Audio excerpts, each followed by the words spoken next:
పెద్దలు అయ్యన్న పాత్రుడి గారికి 16వ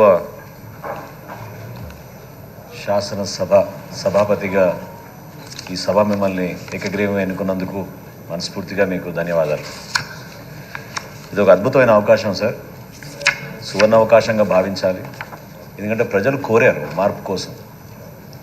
శాసనసభలో జరిగే ప్రతి సమావేశంలోనూ రాష్ట్ర ప్రజలు ఎదురు చూసింది మా పక్షాన్ని నిలబడే శాసనసభ్యులు ఏ విధంగా మన సమస్యలపైన పోరాడతారు, ఏ విధంగా ప్రభుత్వం నుంచి మనకి మేలు జరుగుతున్న విషయాలపైన ఎదురు చూశారు తప్ప ఈ 5 సంవత్సరాల్లో జరిగిన శాసనసభ సమావేశాలు ఖచ్చితంగా మన గౌరవాన్ని తగ్గించాయి.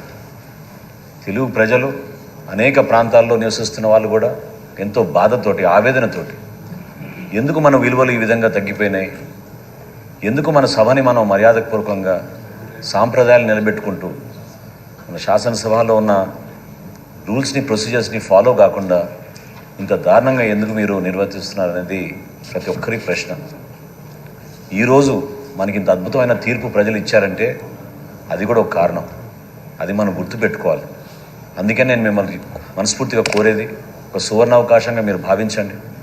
మీకే కాదు, మీ ద్వారా మా అందరికీ కూడా శాసనసభలో ఖచ్చితంగా ఈ రాష్ట్ర ప్రజలకు అంకిత భావంతో పనిచేస్తూ మీకున్న అనుభవాన్ని తప్పకుండా మీరు ఉపయోగించండి. శాసనసభలో మనం కేవలం సమావేశాలప్పుడే కాకుండా ఒక శాసనసభ్యుడిగా మన నియోజకవర్గ ప్రజలకి అద్భుతంగా మన సేవా కార్యక్రమాలు చేయగలుగుతాం. మన శాసనసభలో ఉన్న కమిటీస్ని మీరు మరొకసారి పటిష్టంగా దాన్ని ముందు తీసుకెళ్ళండి. డిబేట్స్ని మీరు ఎంకరేజ్ చేయండి. ఫరూక్ గారు పెద్దలు అన్నట్టు అనేక సందర్భాల్లో మీరే ఈ సభకి మీరే ప్రతినిధి.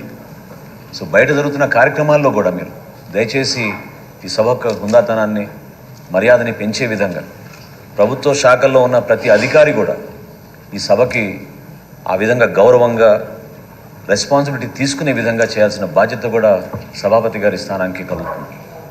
నేను మిమ్మల్ని కోరుకునేది మనస్ఫూర్తిగా, గతంలో జరిగిన అనేక అంశాలపైన మనం చర్చించుకున్నప్పుడు ఇక్కడున్న సెక్రటరీని కూడా మీరు మరొకసారి ఖచ్చితంగా రీవిజిట్ చేసి చెక్ చేసుకోవాలి. ఎందుకంటే ఒక పర్టికులర్ సమావేశం నేను చూసినప్పుడు నేనే ఆశ్చర్యపోయాను. టీవీలో చట్టాన్ని సవరిస్తున్నప్పుడు కనీసం సభ అనుమతి తీసుకోకుండా చట్టాన్ని సవరించేశారు. అటువంటి ఉదాహరణలు చాలా జరిగినాయి ఈ 5 సంవత్సరాల్లో. దయచేసి మీరు వీటన్నింటి కూడా గమనించి మీరు కొత్త నాయకత్వాన్ని ఎంకరేజ్ చేయండి. కొత్త సభ్యులకు ఎక్కువ అవకాశం ఇవ్వండి. డిబేట్స్లో పాల్గొనే మా సభ్యులందరికీ కూడా ఎక్కువ సమయం కేటాయించి పార్టీలకు అతీతంగా మిమ్మల్ని ఏకగ్రీవంగా ఎన్నుకున్నాం. పవన్ కళ్యాణ్ గారు ప్రతిపాదించారు.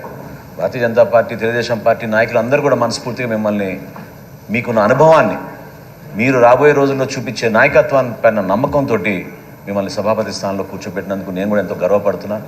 మనస్ఫూర్తిగా విష్ యూ ఆల్ సక్సెస్. మేము మీతో కలిసి ఉంటాం.